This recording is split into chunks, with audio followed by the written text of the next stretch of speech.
check these out. Aren't they pretty neat?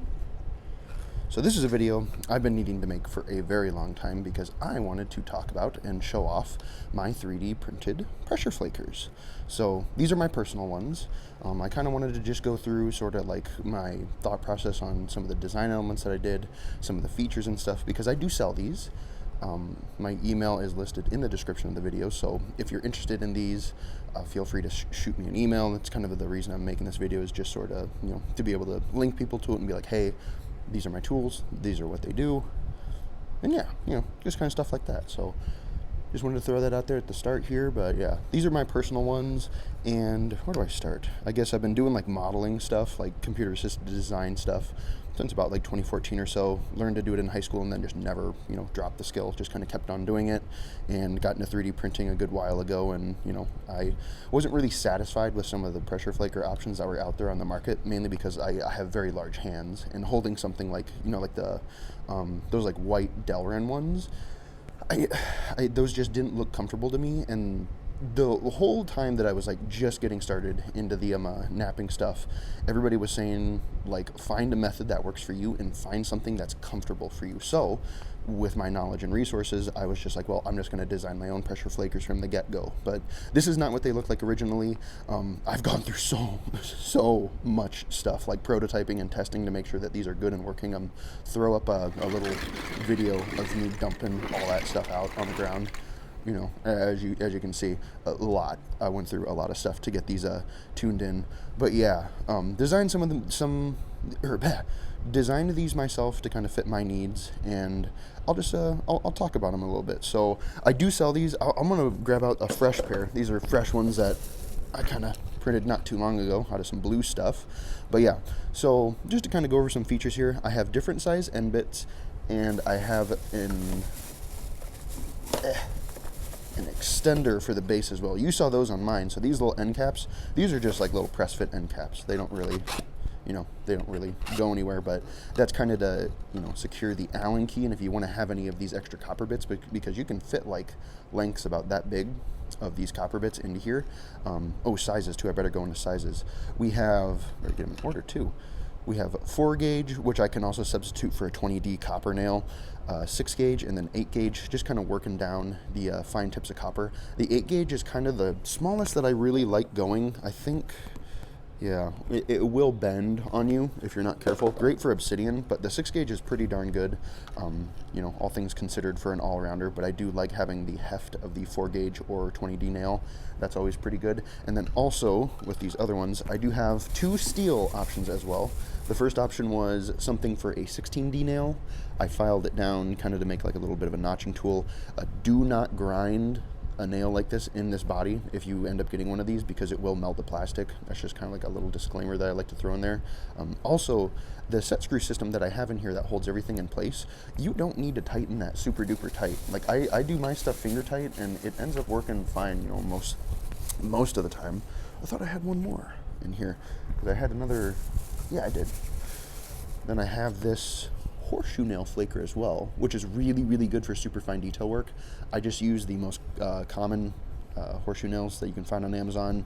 Again, holds in with the set screw, and you can always store more in the body of these. And I do have everything labeled along the bottom. So this is horseshoe nail, and this one is 16D nail. All the copper ones have that as well, but you can take your spare bits.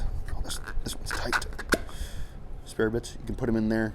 I don't know if I mentioned it already, but I do include an Allen key for the set screw, so you don't have to go buy one. I include that when you buy them. And yeah, so that's just kind of the size options that I have. And like I was saying, I do have an extender here, which you can see on mine. Something like this kind of helps with, I like to jam this against my stomach and really lean into things, so I put my body weight behind the flaker. Some people might like that too if they do something similar, but I know, some guys really don't mind having just a shorter option. And I should say too, you're not even limited by the end cap thing there, because I did design this as well to be able to accept a 1-inch dowel just right into the base. So then you just have an issue stick right there ready to go, and you can take it down, do your fine pressure flaking work, smack it back on, work with it, take it off, do your thing if you need to do anything with a little bit more dexterity. So yeah, you're not even limited by this second longer size, and in fact I could make this 2 custom length if need be. Like I said, it could be in the email. You just got to talk to me about what you want. But yeah, that's just kind of another option that you have here. You sort of a little bit of multi-tool functionality, saves you a little bit of room and gives you a little bit of flexibility. And every single flaker I have that does that. So you could have, like, if you really wanted to, you could have like a horseshoe nail issue stick, which would be kind of crazy, but you know, it'd work. You just got to worry about some of the thinner ones bending when you put too much pressure on them. But yeah, in regards to some of the design elements, I'm just going to include the longer cap on this one just because.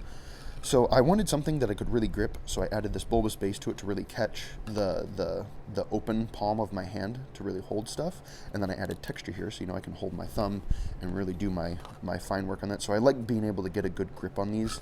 That's something that works really, really well for me. And I guess I should say that too. These are, I made these specifically to cater to my needs. So these might not be perfect for everybody. You might see these and say, oh, does not look very comfortable at all. That's fine. That's absolutely fine. Everybody does things a little bit differently. Everybody kind of likes, you know, subtly different things for their tools. These are just what I use, and if they seemed interesting, you know, I wanted to at least offer them to somebody, or anybody, well, all of you guys, really. I just wanted to offer the chance to purchase them if you really, really wanted, because, you know, sometimes it's nice just to be able to try something new and have that multi-tool functionality as well.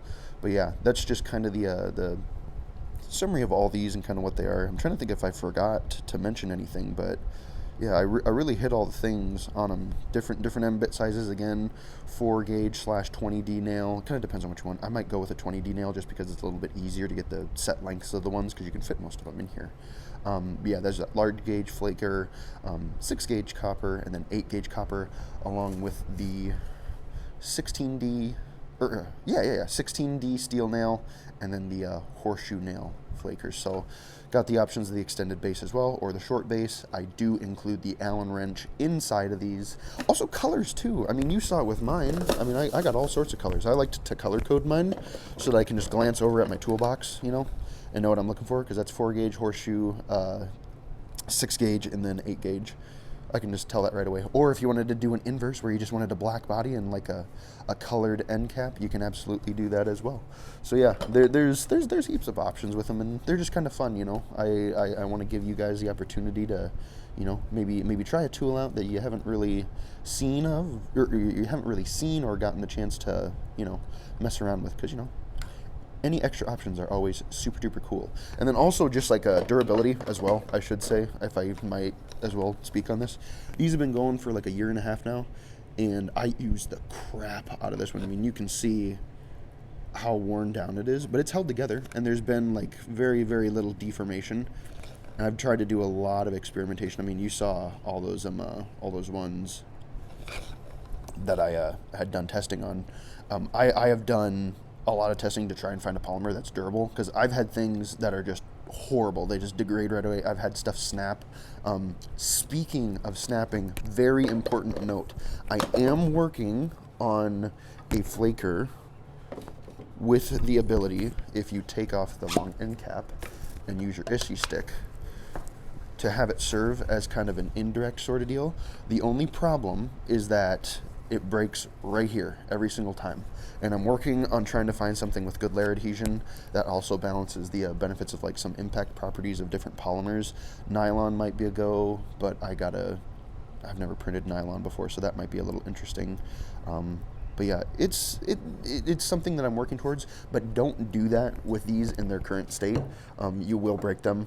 And I should say too, if you're using them regularly and they happen to break or something happens to go wrong, do reach out to me. Do send me that information, because any information that I can get on the weak points of these, I can just model in and improve, because I print these on the spot. I don't have like a bunch of these laying around. So if you're interested in them, you're getting them like printed right away, fresh, just for you.